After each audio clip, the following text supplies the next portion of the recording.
নমস্কার। একটা নতুন ইউটিউব চ্যানেল আজকে আমি শুরু করেছি। চ্যানেলটার নাম দিয়েছি দৈনন্দিন। আপনারা আমার এই চ্যানেলটাকে দেখবেন। যে কথাগুলো আমি ফেসবুকে বলতাম লাইভ করে, সে কথাগুলোই এখানে বলবো। আর আপনাদের সবাইকে দেখার অনুরোধ করব।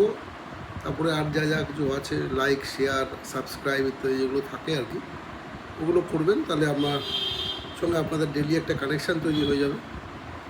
আর এটার জন্য সবার কাছে রিকোয়েস্ট থাকলো আমার।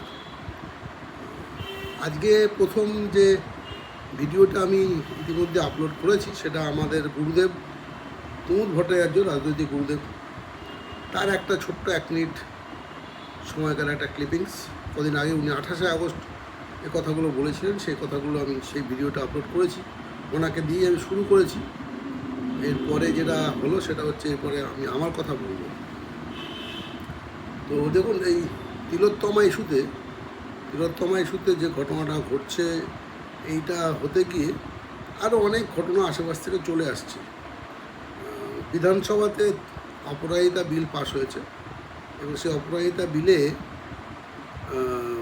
বলতে গিয়ে আমাদের একজন জনৈকা বিজেপির একজন বিধায়িকা অগ্নিমিত্রা পল, তিনি অনেক বেশ আবেগময় কথাবার্তা বলেছেন। তার কিছু ক্লিপিংস দেখছিলাম। তো তিনি বলতে বলতে কামদুনির যে ঘটনাটা ঘটেছিল সেই ব্যাপারটাকেও সামনে নিয়ে এসেছেন এবং বলেছেন এখনও নাকি বিচারের বাণী অধরা আছে, কাঁদছে। কিছুটা তো ঠিক বটেই, যেহেতু মামলাটা এখন সুপ্রিম কোর্টে চলছে, স্বাভাবিক কারণে কথাটা ঠিক। কিন্তু বিষয়টা হচ্ছে যে সেটা সুপ্রিম কোর্টে যেটা চলছে, সে বিচারের বাণী কাঁদছে। কিন্তু এখানে আর অন্য কিছু বিষয় আছে। যেমন 2013 সালের 7ই জুন কামদুনির ঘটনাটা ঘটে। সেদিনকে আমি দীঘাতে ছিলাম, দীঘা থেকে ফিরছিলাম। তারপরে দিনকে আমি খবরটা পুরোটা পাই। তারপরে শুক্রবার, শনি রবি কোর্ট ছুটি ছিল, সোমবার দিনকে কোর্টে যাই এবং সেই দিন থেকে অলমোস্ট অনেকটা লম্বা সময় কামদুনির মামলা সংক্রান্ত বিষয়গুলো কোর্টের আমাদের বারাসাত কোর্টের তরফ থেকে যা কিছু করা হয়েছে, কোর্ট মিনস লয়ারদের তরফ থেকে, সেখানে আমি নেতাগিরিটা করতাম মূলত। মিডিয়ার লোকেরা যারা আছেন, যারা এটা তখনকার সময় যারা ছিলেন, তারাও ভালো করে জানেন যে মিডিয়াতে আমি কীভাবে মিডিয়ার লোকেদেরকে সহযোগিতা করেছি। তাদেরকে আমি বিভিন্ন রকমভাবে সংবাদ তৈরি করতে সহযোগিতা করেছি এবং ঘটনাটাকে কীভাবে আমি করেছি আর কি। যাই হোক, তো সেই সুবাদে আমার কিছু অভিজ্ঞতা তৈরি হয়েছিল। সেই সুবাদে বারবার করে কামদুনিতে গেছি। সেই সুবাদে আরও অনেক কিছু ঘটনা ঘটেছে, সব কথাগুলো এখানে বলা উচিত নয়। যেটা বলার দরকার সেটা হচ্ছে যে কামদুনি মামলাতে অনেক কিছু ঘটেছে। দেখুন, ঘটনাটা মর্মান্তিক, এটা নিয়ে তো কোনো প্রশ্নই উঠতে পারে না। সেই ঘটনার পরে সেখানে আমাদের মাননীয় মুখ্যমন্ত্রী গিয়ে বিষয়টাকে একদম আগুন জ্বালিয়ে দিলেন। ওই টুম্পা কয়াল আর মৌসুমি কয়াল, দুটো মেয়ে বা বউ, তারা কিন্তু এই সাবজেক্টটা ছিল না। তারা নেহাতি একটা, যেমন হয় গ্রামবাসী হিসাবে তারা প্রশ্ন করেছিল, দিদি কবে হবে বা এরকম কিছু একটা প্রশ্ন করেছিল। হট করে মমতা ভাই তাদেরকে বললেন যে মাওবাদী। এই যে মাওবাদী কথাটা বললেন, বলে ওদেরকে উনি উপরে হিট লিস্টে নিয়ে এলেন। কেন মাওবাদী বললেন সেসবগুলো কখনো নয় আলোচনা করা যাবে। এত কিছু থাকতে সিপিএম বলতে পারতেন, কংগ্রেস বলতে পারতেন, বিজেপি বলতে পারতেন, অন্য কিছু বলতে পারতেন। হঠাৎ করে মেয়েদেরকে মাওবাদী বললেন কেন? তো এই ব্যাপারটা নিয়ে কিন্তু কেউ কিছু এখনও পর্যন্ত এটা নিয়ে খুব একটা আলোকপাত হয়নি। মাওবাদী কেন বললেন, এই প্রশ্নটা কিন্তু থেকেই যায়, তাই না? কোথাও গিয়ে একটা ভয় টয় বা কোথাও গিয়ে একটা অন্যরকম কিছু। এনিওয়ে, সেটা পরের বিষয়। প্রথম কথা হচ্ছে মাওবাদী বলে ওদেরকে ইনি হিট করলেন, হিট লিস্টে নিয়ে এলেন এবং তারপর থেকে ওই টুম্পা কয়াল, মৌসুমি কয়াল, এটা ওটা সেটা হতে হতে হতে হতে মিছিল মিটিং। তারপর ওনার নির্দেশে ওনার পার্টির বিধায়করা ওই সল্টলেকে কি একজন দত্ত আছেন, উনি ওখানে গিয়ে বড় বড় মিছিল করলেন, টিভিতে দেখানো হলো, এই হলো সে হলো। এবং মজার বিষয় হচ্ছে, আপনাদের জানা উচিত বা জেনে রাখুন যে যে থানা, যে কোর্টের আওতায় পড়ে মামলাটা সেইখানে হয়, অর্থাৎ তখন বারাসাত থানা, পরবর্তীকালে শাসন থানা কামদুনি, এটা কিন্তু বারাসাত কোর্টের আওতায় হয়, এটাই আমাদের সাংবিধানিক নিয়ম। এই নিয়মটাকে ভেঙে দিয়ে মমতা ব্যানার্জি এখান থেকে মামলাটা ব্যাংশাল কোর্টে নিয়ে গেছিলেন। ব্যাংশাল কোর্টে নিয়ে গেছিলেন, কেন নিয়ে গেছিলেন সেই লজিকটা আজও পর্যন্ত আমরা জানতে পারিনি। এবং তারপর যেটা ঘটলো সেটা হচ্ছে যে যে এখান থেকে মামলাটা ওখানে চলে গেল। চলে যাওয়ার পরে তারপরে সেই মামলাটায় বিচার হয়ে 8 জনের সাজা হলো। 8 জন, এর মধ্যে একজন একটা বয়স্ক মানুষ ছিলেন যিনি পরবর্তীকালে মারা গেছেন, আর বাকি 7 জন। এরপর সেই মামলাটা হাইকোর্টে যায়।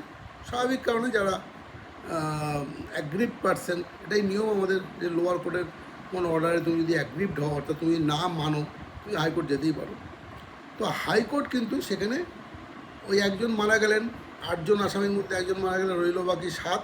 7-এর মধ্যে 2 জনকে যাবজ্জীবন কারাদণ্ড দিয়ে বাকি 5 জনকে খালাস করে দিয়েছে। এইবারে আবার নতুন করে উত্তাপ তৈরি করা হলো যে এইটা হলো না, এটা ভুল, এটা অন্যায়, এটা ঠিক নয়। কোনটা ঠিক? সেটা হচ্ছে পাবলিক দাবি করে বলেছে সবাইকে 7 জনকে ফাঁসি দিতে হবে, বা মানে ভয়ঙ্কর কিছু ব্যাপার স্যাপার একটা। আসলে আমি আপনাদেরকে বলছি, যেহেতু কামদুনি ঘটনাটার সঙ্গে আমি প্রথম থেকে আমার মতন করে যুক্ত ছিলাম, কী করেছি সেসব আমি এখানে বলবো না, কারণ অত কৃতিত্ব নেওয়ার ইচ্ছে আমার নেই। বাট আমি করেছি, অনেক কিছু করেছি। আমি দায়িত্ব নিয়ে এটাও বলতে পারি যে সরকার যা কিছু করেছে তার থেকেও বেশি কিছু কাজ আমি করেছি, এবং বিরোধী পক্ষ হিসাবে যা যা করার দরকার সে কাজটাও আমি করেছি। যাই হোক, বিষয়টা হচ্ছে যে কামদুনি মামলাতে যেসব তদন্ত হয়েছে, তদন্তের যা রিপোর্ট তৈরি হয়েছে, যা হাইকোর্টে জমা পড়েছে, সেই সমস্ত তদন্তের পরিপ্রেক্ষিতে যে বিচার আমাদের মহামান্য কলকাতা হাইকোর্ট কামদুনি মামলায় যে বিচার করে দিয়েছে, এটা আমার মতে 100% সঠিক বিচার। 100% সঠিক বিচার। এই মামলা আর এগোনোর কোনো জায়গা নেই বা ছিল না। যদিও আমাদের আইন বলছে যে কোনো লোক, যে কোনো পক্ষ, তারা যদি মনে করে যে তারাই অর্ডারে তারা খুশি নয়, তাদের অধিকার আছে, তারা তার উপরে করে যেতে পারে। সেই হিসাবে এই মামলাটা বর্তমানে সুপ্রিম কোর্টে আছে। চলুক সুপ্রিম কোর্টে, আমার কোনো আপত্তি নেই। সুপ্রিম কোর্টে যদি মামলা চলে আমার কী আপত্তি? কোনো না কোনো আইনজীবী তো মামলাটা লড়ছেন, আমারই বন্ধু, আমারই সহকর্মী সে। কিন্তু আমি আমার জায়গা থেকে দাঁড়িয়ে বলছি, আমার বিচার বা আমার মানসিকতা, যেহেতু কামদুনির সঙ্গে আমি যুক্ত ছিলাম, যেহেতু কামদুনি ঘটনাটাকে আমি খুব অন্যভাবে একটু গভীরে গিয়ে দেখেছিলাম, আমি কখনো টিভিতে বাইট দিইনি, আপনারা কেউ আমাকে ওইভাবে দেখেননি, কিন্তু কামদুনির সঙ্গে আমি ছিলাম। সেটার জন্য বলছি যে কামদুনি মামলাটা কিন্তু আউট অ্যান্ড আউট, একদম হাইকোর্ট যা বিচার করেছে সঠিক বিচার করেছে। ওই যে 2 ছেলে যাদেরকে লাইফার দেওয়া হয়েছে, এই 2 ছেলেই আসামি, বাকিরা কেউ আসামি নয়। বাকিরা এদের পরিচিত, কিন্তু কোনো না কোনো সময় তো পরিচিত হতেই পারে না। আমার সঙ্গে তো কত লোকের পরিচয় আছে। আমি যদি আজ এরা খুন করি, তাহলে কি আমার এই 1000 বা 2000 জন পরিচিত সবাই গিয়ে জেলে যেতে হবে? না, নিশ্চয়ই না। তো তারা কিন্তু, বাকিরা কিন্তু অপরাধের সঙ্গে ছিল না, এবং হাইকোর্টের বিচারটা খুব সঠিক বিচার হয়েছে। অগ্নিমিত্রা পল যিনি বিধানসভায় বলেছেন, আবেগে বলে ফেলেছেন, ঠিক আছে, কিন্তু ওনার কাছে আমার একটা প্রশ্ন আছে যে ম্যাডাম, আপনি তো ফ্যাশন ডিজাইনার ছিলেন, আমরা আগে আপনাকে ওইভাবে চিনতাম। ম্যাডাম, কামদুনি ঘটনাটা যখন ঘটে, অর্থাৎ 2013 সালের 7ই জুন বা তার পরবর্তীকালে, আপনি তো একজন মহিলা না, মহিলা হিসাবে তো প্রত্যেকেরই আরেকজন মহিলার প্রতি একটা দায়বদ্ধতা থেকেই যায়। নারী স্বাধীনতা, নারী মুক্তি, এসব নিয়ে কত কিছু হয়, আন্দোলন হয়, দাবি হয়, এবং এটা হওয়া উচিত। ভারতবর্ষের পার্লামেন্টে মেয়েদের জন্য 1/3 বিল, আসন সংরক্ষণ, বিধানসভাগুলোতে সংরক্ষণ, পঞ্চায়েত পৌরসভাগুলোতে সংরক্ষণ, এসবগুলো তো হয়। আমরা তো চাই মেয়েরা এগিয়ে আসুক, মেয়েরা আমাদের কোনো এটা নিয়ে, মানে পুরুষ মানুষ হিসেবে আমি বলছি, এটা নিয়ে কোনো মানে নেই যে না এটা হবে না, এটা হতে পারে না।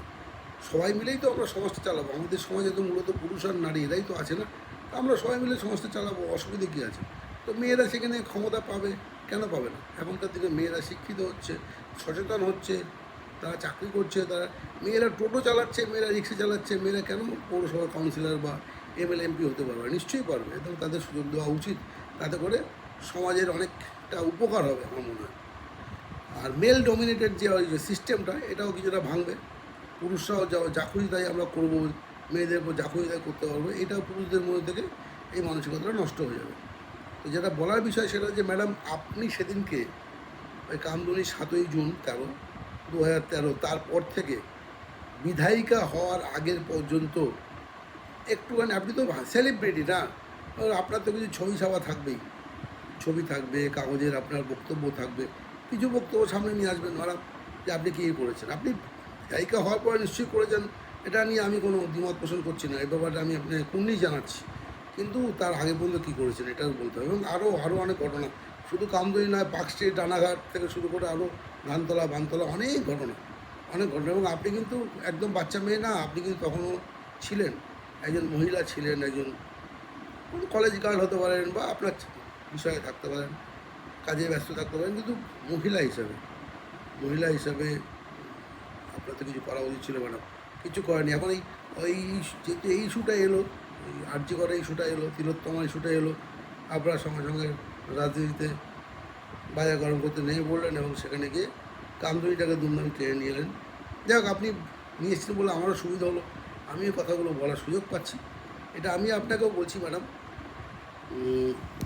কামদুনি ব্যাপারটা কিন্তু কলকাতা হাইকোর্ট যে অর্ডার দিয়েছে, এই অর্ডার বদলানো সম্ভব নয়। যদি বিচার একদম সঠিক আমি বিশ্বাস করি, এবং যে অর্ডার দিয়েছে কলকাতা হাইকোর্ট, আমি একদম কলকাতা হাইকোর্টকে আমি একদম করজোড়ে কুর্নিশ করছি। দারুণ সুন্দর অর্ডার হয়েছে, এই অর্ডারের পরিবর্তনের কোনো জায়গা নেই। এটা হচ্ছে সোজাসুজি গল্প। আরও এই কথাগুলো বলার কারণ হচ্ছে যে এই একটা মামলাকে টানতে টানতে টানতে টানতে অনেক বছর জিইয়ে রাখা, এবং জিইয়ে রাখার ফলে এই তথাকথিত রাজনীতির লোকেদের এটা নিয়ে বেশ চর্চা করা, মার্কেটে গিয়ে গল্প বলা, এই সুযোগটা করে দেওয়ার কোনো মানে হয় না। একটা তো এন্ড হওয়া উচিত সব কিছু, তাই না? কারণ কোর্টের তো সময় আছে, সময়ের দাম আছে। এইরকম মাঝে মাঝে বা এরকম ভুরি মামলা যদি আমরা একটা কোর্টে নিয়ে যাই, তা কোর্টেরও তো সেই সকালবেলা 10টা থেকে বিকেলবেলা 4টা 4:30 পর্যন্ত সময় না, তারপরে ছুটি ছাটা আছে, কোর্টটা জ্যাম হয়ে যাচ্ছে। এনিওয়ে, আমার কোনো সহকর্মী মামলাটা করছেন, তিনি করুন, আমার আপত্তি নেই। তার তার কাজে আমি বাধা দিতে চাইছি না, কিন্তু এটা আমি বলতে অবশ্যই আমি চাই, একজন আইনজীবী হিসেবে আমি চাই যে মামলা মোকদ্দমা যেমন হবে, পাশাপাশি একটা জায়গায় শেষও করতে হবে। সমাজটা শুধু অশান্তি করার জন্য নয়, সমাজটা ভালো কাজের জন্য কোথাও একটা আমাদেরকে মানতে হবে, কোথাও একটা আমাদেরকে শেষ করতে হবে। এই কথা বলে আজকের মতো, এবং এটা আমার ইউটিউব চ্যানেলের প্রথম ভিডিও, তো আজকের মতো এখানে শেষ করছি। আপনারা ভালো থাকবেন, আমার এই চ্যানেলটা দৈনন্দিন আপনারা সাবস্ক্রাইব করবেন। আপনারা আরও কী যেন করে, শেয়ার করে, আরও কী যা মন্তব্য অবশ্যই মন্তব্য করবেন। আর ইউটিউবেতে ভিডিওটা থেকেই যাবে। তো আগামী দিনে আপনারা দেখবেন যে আমি যে কথাগুলো বললাম সেটা সত্যি হচ্ছে নাকি অন্য কারোর কথাগুলো।